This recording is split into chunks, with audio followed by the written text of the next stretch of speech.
আসসালামু আলাইকুম, আমি ইকবাল বাহার বলছি ইউটিভি লাইভের আজকের অনলাইন ক্লাস থেকে। আপনারা জানেন যে আমরা ধারাবাহিকভাবে উদ্যোক্তাদের জন্য যারা অ্যাকাউন্টিং ব্যাকগ্রাউন্ডের না, তাদের কিছু অ্যাকাউন্টিং নর্মস এবং কোম্পানি অ্যাক্টের কিছু বিষয় আপনাদের সাথে আমরা আলাপ করার জন্য, শেখানোর জন্য, বোঝানোর জন্য, বলার জন্য এই অনলাইন ক্লাসের আয়োজন। এবং আমরা এর মধ্যে বেশ কয়েকটা ক্লাস আমরা ধারাবাহিকভাবে করেছি। আজকের যে বিষয়টা আমরা আলাপ করব সেটা হচ্ছে যে কোম্পানি ফরমেশন। উদ্যোক্তাদের কিন্তু এটা খুব বেশি করে জানতে হবে, কারণ আপনার হয়তো একটা ভালো আইডিয়া আছে, আপনার কাছে হয়তো টাকা আছে, অথবা আপনি ম্যানেজমেন্ট ভালো বোঝেন, কিন্তু একটা কোম্পানি কীভাবে ফর্ম করতে হয়, সেগুলোর কোনটাতে গেলে আপনার সুবিধা বেশি, কোনটাতে কম বেশি, কোনটাতে খরচ বেশি, হ্যাঁ, এইটা কিন্তু আপনার জানতে হবে। তো সেই জন্য আমরা আজকে আলাপ করব যে কোম্পানি ফরমেশন করতে আপনার কোন কোন জিনিসগুলো দরকার এবং কী কী বিষয় আপনাকে একজন উদ্যোক্তা হিসেবে জানতে হবে। এবং এগুলো কোম্পানিজ অ্যাক্ট, এইগুলো নর্মালি অ্যাকাউন্টেন্ট যারা কোম্পানিতে থাকেন তারা এগুলো জেনে থাকেন, এবং আমি মনে করি একজন উদ্যোক্তা হিসেবে আপনারও জানা প্রয়োজন। আপনারা এই মুহূর্তে কে কোন জেলা থেকে এবং কে কোন দেশ থেকে আমাদের এই লাইভ ক্লাসটি দেখছেন আপনারা একটু কমেন্টে লিখবেন। আমরা চলে যাই আজকের আলোচনা। কোম্পানি ফরমেশন করার জন্য শুরুতেই আপনার যেটা দরকার সেটা হচ্ছে যে একটা নাম, হ্যাঁ, একটা সুন্দর নেম। এটা নিয়ে কিন্তু একটু গবেষণা করবেন, কারণ আমি মনে করি যে একটা নামের উপর অনেক কিছু নির্ভর করে, এবং নামটা যদি একটু ক্যাচি হয়, একটু সুন্দর হয়, মানুষের মুখে মুখে থাকে। যেমন আমাদের নামটা সবাই খুব পছন্দ করেছে, নিজের বলার মতো একটা গল্প। সো এই নামটা নিয়ে অনেকেই আমাকে প্রশ্ন করেছে, এই নামটার কেন আপনি এরকম এত সুন্দর একটা নাম রাখলেন, বা এই নামটাকে, সেটা বলতে গিয়ে আমাকে আবার আরেকটা গল্প বলতে হয়। সো যেমন নিজের বলার মতো গল্প নামটা করার জন্য কিন্তু আমি অনেক সময় নিয়েছি, আমি ভেবেছি অনেক যে কী নাম করা যায়। সো একইভাবে আপনি যে কোম্পানিটা করতে চান, যে অফিসটা করতে চান, সেটার একটা নাম থাকতে হবে, এবং সেই নামটা আপনাকে RJSC বলে, RJSC, register of joint stock and company. এইটা হচ্ছে বাংলাদেশে যত কোম্পানি হয় সেগুলোর নিবন্ধনটা এই প্রতিষ্ঠানটা করে, register of joint stock company. আমি একটু লিখে দিই যদি আপনাদের মনে না থাকে, registrar of joint stock company. So যত কোম্পানি আছে সব কোম্পানিগুলোর রেজিস্ট্রেশন যেখানে হয়। এখন এখানে আপনি নামটা যখন ঠিক করলেন, যে কোনো একটা এক্সওয়াইজের একটা নাম ঠিক করলেন, নামটা কিন্তু RJSC থেকে নেম ক্লিয়ারেন্স নিতে হয়। কেন? এই অথরিটিটা যে নামটা আপনি ওদের থেকে ক্লিয়ারেন্স নেবেন, সেই নামটা সে আর অন্য কাউকে দিবে না কখনো। সো যার কারণে এটা ওই ডোমেনের মতো করে, আমরা যখন ডোমেন কিনি, আমরা যেমন ইমেল অ্যাড্রেস সিলেক্ট করি, তেমনি নামটাও কিন্তু ওরা ওইখানে, কোম্পানির নামগুলো কিন্তু ওরা সংরক্ষণ করে। যার কারণে এখন এটা মোটামুটি কম্পিউটারাইজড হয়ে গেছে, আপনি মুহূর্তেই জানতে পারবেন যে ওই নামটা, যে নামটা আপনি চাচ্ছেন, সেই নামটা খালি আছে কিনা। কিন্তু এখানে একটা কথা আছে, কথাটা হলো আমরা নর্মালি 4 ধরনের কোম্পানি দেখি। একটা হচ্ছে, আমি যদি একটু মুছে ফেলি তাহলে নিচের দিকে লিখতে সুবিধা হবে, আমরা নামটা মাথায় রাখি একটু। 4 ধরনের কোম্পানি নর্মালি হয়, নিবন্ধন হয়, হ্যাঁ। তার মধ্যে একটা হচ্ছে কি, একটা হচ্ছে প্রোপাইটারশিপ, আপনারা অনেকেই জানেন এটা। প্রোপ্রাইটরশিপ মানে ব্যক্তি মালিকানাধীন, যেটা যে আমি একা মালিক, সেটা। 2 নাম্বার হচ্ছে পার্টনারশিপ। পার্টনারশিপ মানে হচ্ছে আপনারা একের অধিক কয়েকজন মিলে যে কোম্পানিটা করলেন, বন্ধুবান্ধব, আত্মীয় স্বজন বা যে কেউ মিলে হতে পারে, পার্টনারশিপ। 3 নাম্বার হচ্ছে private limited company, limited company. যেমন আপনি যদি কোনো একটা নাম, যেমন আমার প্রতিষ্ঠানের নাম যদি আমি লিখি অপটিম্যাক্স কমিউনিকেশন লিমিটেড, তার মানে এটা একটা প্রাইভেট লিমিটেড কোম্পানি, লাস্টে লিমিটেড লেখা থাকে। আর আমার যেমন অন্য যে প্রতিষ্ঠান, সে আলাদিন বা সেরা বাংলা বা স্কিল আপ, এগুলো কিন্তু পার্টনারশিপ কোম্পানি, সেই জন্য লাস্টে লিমিটেডটা নাই। সো এরকমভাবে, বা এই যে ইউটিভি, এটাও একটা partnership company, UTV live, UTV entertainment dot com, এটা একটা পার্টনারশিপ কোম্পানি। সো এরকমভাবে আপনাকে, আর প্রোপাইটারশিপ হলো আমি একা মালিক। নতুন আরেকটা কোম্পানি আছে, আমরা সেটা নিয়ে অত ডিটেল আলাপ করব না, কারণ এটা পাবলিক লিমিটেড কোম্পানি বলে যেটাকে। সো নর্মালি যেসব কোম্পানিগুলোর সে পেইড আপ ক্যাপিটাল কোটি টাকার উপরে, কয়েকশো কোটি টাকা, 50 কোটি 100 দেয়, ওইসব কোম্পানিগুলো নর্মালি বা অনেক যেগুলো নর্মালি বাজারে যায়, শেয়ার মার্কেটে যেগুলো যায়, সেগুলোকে নর্মালি পাবলিক লিমিটেড কোম্পানি বলে। সো এটা নিয়ে আমরা আজকে অত আলাপ করব না, আমরা এই তিনটা নিয়ে আলাপ করব। নতুন একটা অ্যাক্ট হয়েছে, যেমন প্রপাইটারশিপ একজন মালিকানা, এটা তো আমরা জানি। পার্টনারশিপ 2 এবং এর ততোধিক। প্রাইভেট লিমিটেড কোম্পানি আপনার আগে যেটা ছিল 2 জন 3 জন 5 জন 10 জন এরকম মিলে করা যেত। রিসেন্টলি একটা অ্যাক্ট হয়েছে যে একজনেও একটা প্রাইভেট লিমিটেড কোম্পানি করতে পারে। প্রাইভেট লিমিটেড কোম্পানির কিছু সুবিধা এই দুইটা থেকে একটু বাড়তি সুবিধা আছে, যার জন্য এটা অনেকে প্রেফার করে। কিন্তু আপনাকে জানতে হবে যে এইগুলো খরচ কি। আমি মনে করি আমাদের এখানে বেশিরভাগ উদ্যোক্তা যেহেতু SME, small and medium enterprise, যেহেতু আমরা প্রেফার করব এই 3 ধরনের মধ্যে আমরা থাকার চেষ্টা করব। এবং আমি ব্যক্তিগতভাবে, যেমন আমার অপটিম্যাক্স একটা বড় কোম্পানি, এই জন্য আমরা এটা প্রাইভেট লিমিটেড করেছি। কিন্তু আমাদের অন্য যে প্রতিষ্ঠানগুলো আছে এগুলো অত বড়, অপটিম্যাক্সের মতো বড় না, সেই জন্য আমরা এগুলো হয়তো এগুলো ভবিষ্যতে প্রাইভেট লিমিটেড কোম্পানি হয়ে যাবে যদি আরও বড় হয়, যেমন আলাদিন, শেরা বাংলা, এগুলো পার্টনারশিপ কোম্পানি। কারণ এখানে কোম্পানিটা ফর্ম করতে খরচ কম। যেমন আমি এক্স্যাক্ট ফিগারটা বলতে পারবো না, বাট নর্মালি বলা হয় যে প্রপার্টারশিপ কোম্পানিতে শুধু ট্রেড লাইসেন্স দিয়ে কিন্তু আপনি প্রপার্টারশিপ কোম্পানিটা করে ফেলতে পারবেন। কিন্তু পার্টনারশিপে আপনাকে একটা পার্টনারশিপ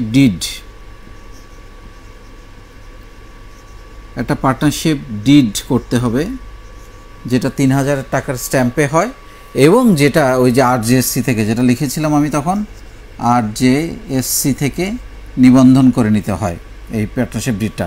আচ্ছা, এখন নেম ক্লিয়ারেন্সের ব্যাপারটা আসি। নর্মালি প্রপার্টারশিপে নেম ক্লিয়ারেন্সের প্রয়োজন হয় না, যেহেতু এই প্রপার্টারশিপ আরজেএসসিতে যেতে হয় না। আরজেএসসিতে যায় হচ্ছে এই 2 number partnership company, private limited company এবং পাবলিক লিমিটেড কোম্পানি, এই 3 ধরনের কোম্পানিকে নিয়ে ডিল করে আরজেএসসি। প্রপার্টারশিপকে নিয়ে আরজেএসসি ডিল করে না, যার কারণে আপনাকে আরজেএসসিতে কখনো এদের যেতে হয় না। এরা শুধু একটা ট্রেড লাইসেন্স নিয়েই কিন্তু ব্যবসা শুরু করে দিতে পারে, খুব সহজ। আপনি একটা ফেসবুক ভিত্তিক, যদি ফেসবুক পেজ ভিত্তিক আপনি কোনো কোম্পানি শুরু করেন, অফিস শুরু করেন, আপনি জাস্ট একটা ট্রেড লাইসেন্স নিয়ে। অনেকে আমাকে বলেন যে ফেসবুক পেজ ভিত্তিক প্রতিষ্ঠান করলে কি ট্রেড লাইসেন্সের দরকার আছে কিনা, এই প্রশ্নটা অনেকে আমাকে করেন। আমি বলবো দরকার আছে, করবেন। ট্রেড লাইসেন্সের খরচ এখন যদিও বেড়েছে, বাট কম্পারেটিভলি এগুলো করতে যে খরচ লাগে সেটা লাগে না। এইটা করবেন এই কারণে, এই ট্রেড লাইসেন্সটা করলে ট্রেড লাইসেন্সের একটা ভ্যালু থাকে। ট্রেড লাইসেন্সটা যত পুরনো হবে, বয়স যত পুরনো হবে, আপনি কিন্তু অন্যান্য কাজ করতে, বিভিন্ন টেন্ডারে পার্টিসিপেট করতে, বড় কাজ করতে, আপনার কিন্তু এই ট্রেড লাইসেন্সের বয়সটা একটা আপনার জন্য ভূমিকা রাখবে। এবং এখানে ডেফিনেটলি ব্যাংক অ্যাকাউন্ট, আপনার ব্যাংকে ট্রানজ্যাকশান করতে হবে। ব্যাংকে ট্রানজ্যাকশান না করলে আপনার ভবিষ্যতে লোন পেতে বা কোনো একটা টেন্ডার পেতে বা কোথাও কোনো কিছু সাবমিট করতে আপনি কিন্তু ভেজালে পড়ে যাবেন।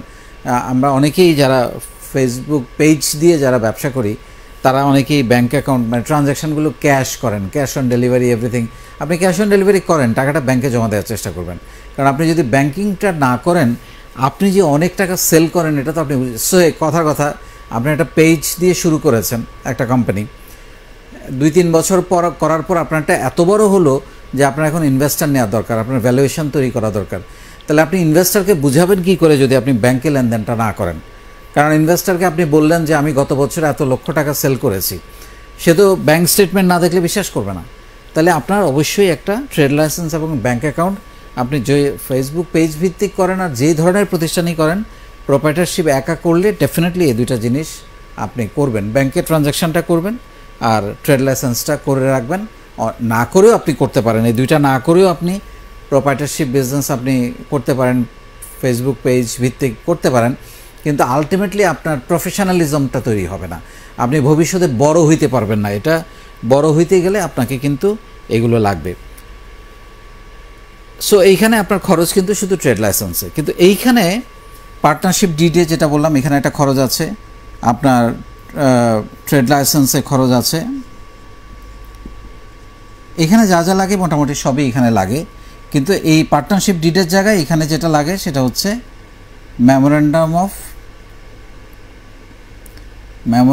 Of articles and association. এটা নর্মালি একটা নির্দিষ্ট ফরম্যাট থাকে, সেই অনুযায়ী পার্টনারশিপ ডিডেরও মোটামুটি একটা ফরম্যাট থাকে, সেই ফরম্যাট অনুযায়ী আপনি কি বিজনেস করতে চান সেখানে কি থাকতে পারে পার্টনারশিপ ডিডে। আমি যদি আরেকটু ডিটেলে যাই, অত ডিটেলে যাব না ভেবেছিলাম। পার্টনারশিপ ডিডে নর্মালি আপনি কি ধরনের ব্যবসা করবেন, তারপরে আপনার কার কি রাইট থাকবে, শেয়ার পোর্শনটা কার কত টাকা দিয়ে ব্যবসা শুরু করতে যাচ্ছেন, কে ব্যবসাটা লেনদেন করবে, ব্যাঙ্ক অ্যাকাউন্টটা কে সিগনেচারি করবেন, এবং দায় দায়িত্ব এবং হিসাব নিকাশ কীভাবে করবেন, এবং লাভ ক্ষতি বন্টন কীভাবে করবেন, যারা কোম্পানিতে কাজ করবে তাদের রেমুনারেশন কী হবে, এই টোটাল জিনিসটা এখানে থাকে, পার্টনারশিপ ডিডে থাকে। মেমোরেন্ডামেও একই, একটু বিগার আকারে থাকে। বোর্ড অফ ডিরেক্টরস কারা, সেখানে একটা বোর্ড অফ ডিরেক্টরস থাকে। বোর্ড অফ ডিরেক্টরস কারা, প্রত্যেক share holder board of directors হতে হবে, এমন সে আপনার প্রাইভেট লিমিটেড কোম্পানিতে 14 জন শেয়ার হোল্ডার থাকতে পারে, 15 জন, 20 জন, 50 জন থাকতে পারে, মেবি 7 জনকে নিয়ে বোর্ড হয়। সো বোর্ড কারা, বোর্ড অফ ডিরেক্টরস কারা, যারা তারাই বোর্ড অফ ডিরেক্টরস হন যারা কোম্পানিতে ভ্যালু অ্যাড করতে পারেন, পলিসি দিয়ে, বুদ্ধি দিয়ে, পরামর্শ দিয়ে, কারণ তারা মিটিং করেন, বিভিন্নভাবে করেন। সো এটা থাকতে পারে। সো এইটা আবার এই দুটোটা জিনিস ওই যে আরজেএসসিতে নিবন্ধন করতে হয়, এই দুইটা জিনিস এখানে পার্টনারশিপ ডিড, আর এখানে হচ্ছে memorandum of articles and association. এটা আপনাকে আরজেএসসিতে রেজিস্ট্রি করতে হবে। এবং একই সঙ্গে এখানেও ট্রেড লাইসেন্স লাগবে, তারপরে এখানেও ব্যাঙ্ক অ্যাকাউন্ট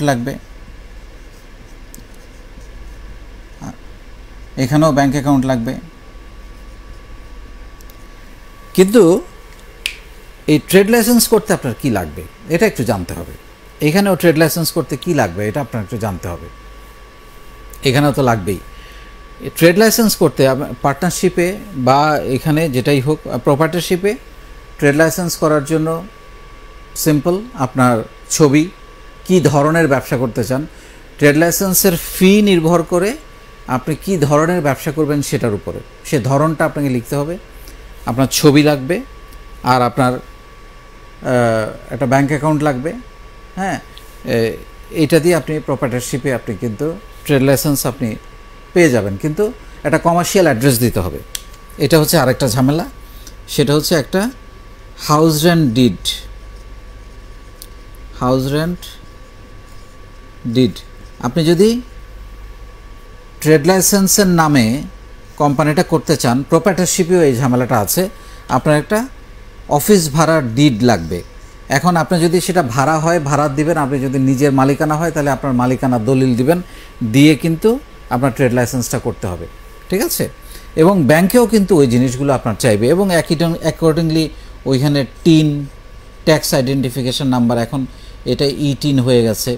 আপনার ব্যবসার ধরন কি হয় সেটা অনুযায়ী আপনার ভ্যাট লাগবে। হ্যাঁ, এটাকে এখন বিনও বলে। হ্যাঁ, তারপর আপনি যদি ইম্পোর্ট করেন, এক্সপোর্ট করেন, তাহলে আইআরসি, আমি জানি না তো নিচে দেখা আসতেছে কিনা, আইআরসি লাগবে। এই প্রত্যেকটা জিনিস কিন্তু আবার এখানেও লাগবে। আপনি এখানেও যদি ট্রেড লাইসেন্স করতে চান পার্টনারশিপে, আপনার পার্টনারশিপ ডিড লাগবে, আপনার হাউস রেন্টের এগ্রিমেন্ট লাগবে, ফটো লাগবে, এবং আপনার এই সব কিছু মিলে সিটি কর্পোরেশনে জমা দিলে আপনি ট্রেড লাইসেন্সটা পাবেন, এবং ব্যবসার ধরন লিখে দিতে হবে। ব্যাঙ্ক অ্যাকাউন্ট করতে গেলেও ব্যাঙ্কে কিন্তু সবই চাইবে। কি চাইবে? এই যে ব্যাঙ্কে আপনার পার্টনারশিপ ডিড চাইবে, ট্রেড লাইসেন্স চাইবে, তারপরে টিন চাইবে, ভ্যাট চাইবে, সব চাইবে কিন্তু। সো আপনি এগুলো কিন্তু করে ফেলতে হবে। সো অ্যাকর্ডিংলি এখানেও একই জিনিস, এখানেও লাগবে, এটাও লাগবে। সো এখানেও একই, হ্যাঁ, এটাও লাগবে। তো সেই জন্য আমি যেটা আপনাদের বলার চেষ্টা করছি এই টোটাল জিনিসটা দিয়ে, যে পার্টনারশিপে ধরেন নিবন্ধন খরচ যদি আমাকে জিজ্ঞেস করেন, আই এম নট শিওর, কাছাকাছি বলতে পারবো যে 20 থেকে 30,000 টাকা বা 40,000 টাকার মতো লাগে উকিল ভেদে। সরকারি ফিটা খুব বেশি না। প্রাইভেট লিমিটেড কোম্পানিতে 50 থেকে 1 লক্ষ টাকা লাগে। সো এই ফিটার কারণে অনেকেই পার্টনারশিপ দিয়ে শুরু করেন 2-3 জন মিলিত হলে, কারণ মোটামুটি লিগাল রাইটস একই, কারণ এটাও জয়েন্ট স্টকে রেজিস্টার্ড হচ্ছে, এটাও জয়েন্ট স্টকে রেজিস্টার হচ্ছে। আর একা করলে তো সমস্যা নেই, আমার জিনিস আমি যেভাবে রাখবো সেভাবেই। বাট এগেইন আমি যারা প্রোপ্রাইটারশিপ বিজনেস করবেন, একা করবেন, তাদেরকে আমি বলবো ট্রেড লাইসেন্স এবং ব্যাঙ্ক অ্যাকাউন্ট এই দুইটা অবশ্যই করে নেবেন। এবং এই দুইটা করার জন্য আপনার কিছু জিনিস লাগবে, সেগুলো তো থাকতেই হবে, আপনার কিছু করার নাই। আপনি দেশে ব্যবসা করবেন, আপনার ট্যাক্স আইডেন্টিফিকেশান লাগবে, আপনি একটা গাড়ি কিনতে লাগলে টিন লাগবে, আপনার একটা জমি কিনতে লাগলে টিন লাগবে। সো টিন আপনার তো এমনিতেই লাগবে, আপনি ব্যবসা করেন আর না করেন এমনিতেই টিন লাগে।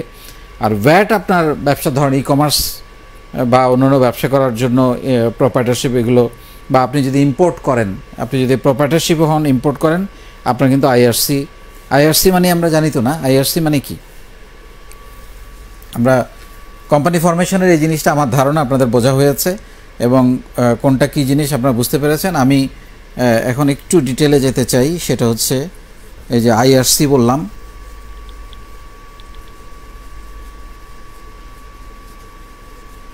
এবং আইআরসিও একটা ফি আছে।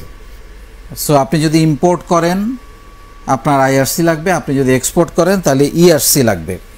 সো আইআরসিকে বলে আইআরসি আর হচ্ছে ইআরসি। আইআরসি হচ্ছে ইম্পোর্ট রেজিস্ট্রেশন সার্টিফিকেট, আর এটা হচ্ছে এক্সপোর্ট রেজিস্ট্রেশন সার্টিফিকেট। হ্যাঁ, export registration certificate. So IRC ইআরসির ফি সম্ভবত 7,000 টাকা, ইয়ারলি ফি 7,000 টাকা, আর 5,000 টাকা বোধহয় রিনিউয়াল ফি।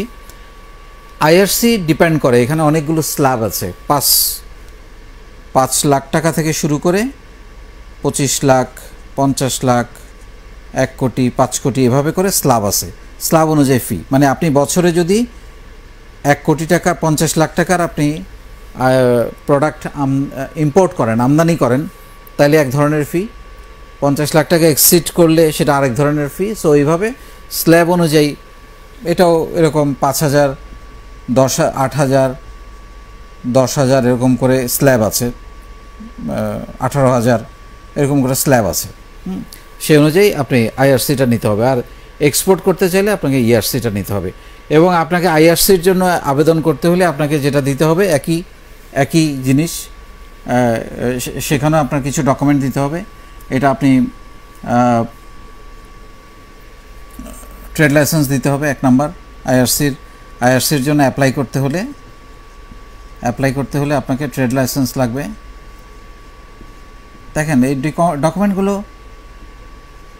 সব জায়গায় গুরুত্বপূর্ণ। 2 নম্বরে আপনাকে লাগবে হচ্ছে একটা ট্রেড বডির, কোনো একটা ট্রেড বডি। আপনি ধরেন ইন্টারনেট ব্যবসা করেন, ইন্টারনেটের একটা ট্রেড বডি আছে, আইএসপি অ্যাসোসিয়েশন। আপনি সফটওয়্যারের ব্যবসা করেন, সেটার একটা ট্রেড বডি আছে, যেমন বেসিস। হ্যাঁ, তারপরে আপনি যদি ই কমার্সের ব্যবসা করেন, সেটার একটা ট্রেড বডি আছে, যেমন ই ক্যাব। সো তাদের একটা লাগবে, সনদ লাগবে আপনার। তো আপনি মেম্বার যদি হয়ে যান তাহলে আপনার কাছে তো সেই ট্রেড বডির সনদ আপনার কাছে থাকতেছে, তাই না? Trade body certification. তারপরে 3 নাম্বার হচ্ছে আপনার ব্যাংক সলভেন্সি লাগবে। তার মানে আপনার ব্যাংক অ্যাকাউন্ট থাকতেই হবে, আপনি নাহলে কিন্তু আইএফসির জন্য অ্যাপ্লাই করতে পারবেন না। সো আপনার ব্যাংক সলভেন্সি, ব্যাংক থেকে একটা সলভেন্সি সার্টিফিকেট বললেই ব্যাংক দিয়ে দেয়, আপনার অ্যাকাউন্ট থাকলেই দিবে। 4 নাম্বার সেটা হচ্ছে আপনার যদি হয়, প্রাইভেট লিমিটেড কোম্পানি হয়, তাহলে memorandum of articles and association দিতে হবে। আর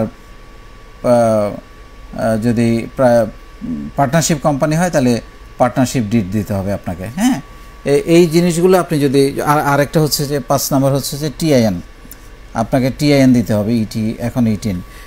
এইটা এগুলো জমা দিয়ে ওই যে ফিটার কথা বললাম, ফিগুলো দিলে আপনি কিন্তু আইআরসি পেয়ে যাবেন এবং ইআরসিও পেয়ে যাবেন ফিটা জমা দিলে। এখন খুব দ্রুত ওইগুলো অনলাইন করে ফেলেছে, খুব দ্রুত এগুলোর ইয়েগুলো পাওয়া যায়। কিন্তু এইটা আপনার শুধুমাত্র তখনই লাগবে যদি আপনি ইম্পোর্ট বা এক্সপোর্টের বিজনেস করেন, আদারওয়াইজ কিন্তু এটা আপনার লাগবে না। সো আমাদের আজকে উদ্দেশ্যটা যেটা ছিল কোম্পানি ফরমেশনে, আমরা বলার চেষ্টা করেছি কি কি লাগবে। আপনার একটা নাম লাগবে, আমি যদি একটু রিক্যাপ করি, নামটা জয়েন্ট স্টক থেকে আপনাকে নেম ক্লিয়ারেন্স করে নিতে হবে। আপনার একটা মেমোরেন্ডাম অফ আর্টিকেলস বা পার্টনারশিপ ডিড লাগবে, যেটা জয়েন্ট স্টক থেকে নিবন্ধন করে নিতে হবে। আপনার ট্রেড লাইসেন্স লাগবে, আপনার টিআইএন লাগবে, ইটিন যেটা আপনার ভ্যাট বা বিন লাগবে। তারপরে হচ্ছে যে আপনার আরও যে জিনিসগুলো লাগবে, আমি একটু ছোট করে, মানে এগুলো তো এখন কম্পালসারি, আমাদের এগুলো ছাড়া তো হয় না, তাই না? একটা কোম্পানিতে এখন এগুলো কমন হয়ে গেছে। সেটা হচ্ছে যে ধরেন আপনার একটা সুন্দর একটা লোগো লাগবে, যেটা আপনি ট্রেডমার্ক করে নিতে পারেন চাইলে, তাহলে ওই লোগোটা বা লোগো লাগবে আপনার। হ্যাঁ, তারপর আপনার ডোমেইন লাগবে। এটাও কিন্তু এক ধরনের এই যে আরজেসির মতো ডোমেইন, আপনি আপনার কোম্পানির নামে একটা ডোমেইন কিনে ফেলতে পারেন, সেই ডোমেইন অনুযায়ী আপনি ইমেল আইডি ক্রিয়েট করতে পারেন, বা আপনি জিমেইলও বা হটমেইল আপনি ইউজ করতে পারেন, whatever you want. So ডোমেইনটা রাখা উচিত, কারণ আপনার কোম্পানির নামে, যাতে আপনার কোম্পানি একসময় অনেক বড় হয়ে গেল কিন্তু আপনার ডোমেইনটা আপনার নামে নাই, অন্য কেউ কিনে রেখে দিয়েছে। সো আপনি তো তখন খুবই বিরক্ত হবেন বা এটা আপনার জন্য ক্ষতিকর হবে। সো নিজের কোম্পানির নামে ডোমেইনটা ডেফিনেটলি আপনাকে করে নিতে হবে। এছাড়া আর কি লাগে? আর যেটা লাগে সেটা হচ্ছে যে, আর এছাড়া বাকিগুলো তো বললাম। সো এই দুইটা জিনিস অতিরিক্ত লাগে। আমি যদি বললাম, যদি এক্সপোর্ট ইম্পোর্ট করেন আপনাকে আইআরসি অথবা ইআরসি আপনাকে লাগবে। আর এরপরে এইভাবে আপনাকে কোম্পানিটা ফরমেশন হবে। আমি আজকে মূলত একটা কোম্পানি ফর্ম করতে গিয়ে আপনার কি কি লিগ্যাল ডকুমেন্ট যেগুলো লাগে সেগুলো জানার জন্যই আজকের এই সেশনটা আমরা করেছি। সো আমরা একদম শেষের দিকে যেটা বলার চেষ্টা করছি সেটা হচ্ছে যে আপনারা অবশ্যই কমেন্টে লিখবেন যে আজকের সেশনটা আপনাদের জন্য কতটা উপকারী হলো, এবং কারো কিছু জানার যদি থাকে আপনারা কমেন্ট করতে পারেন। যদি প্রয়োজন হয় কমেন্টগুলো দেখে আমরা আরও একটা ক্লাস নিতে পারি, এবং এই নন অ্যাকাউন্টেন্টদের জন্য এরকম অ্যাকাউন্টিং ক্লাস সহজ ভাষায় একদম সাবলীলভাবে, যাতে দুর্বোধ্য না মনে হয় সেরকম করে ইনশাল্লাহ বোঝানোর চেষ্টা করব। সো আপনারা প্রত্যেকে অনেক ভালো থাকবেন। আপনাদের সবার জন্য অনেক অনেক শুভকামনা। আল্লাহ হাফেজ।